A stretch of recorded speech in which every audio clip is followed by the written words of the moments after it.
Hi all. So today we are going to look at how do we do transpose in Excel.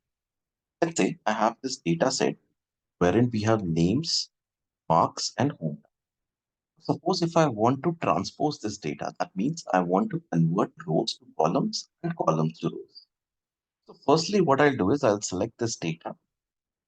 I'll copy this over here. Then I can special as values. Before that, go to paste special, transpose. What I get is a transpose data set. Or shortcut that I can use for this also. Alt ES V and then transpose.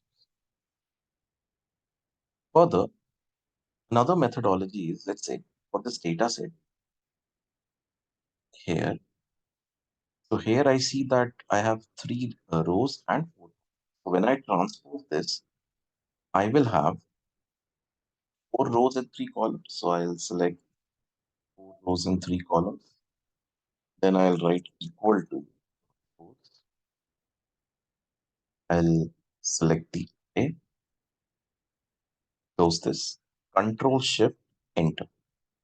But the issue with this methodology is that I need to select the number of rows and arrays, which might not work in case the data set is very huge. So these are the methods that we can deploy in order to transpose our data in. Thank you guys for your time.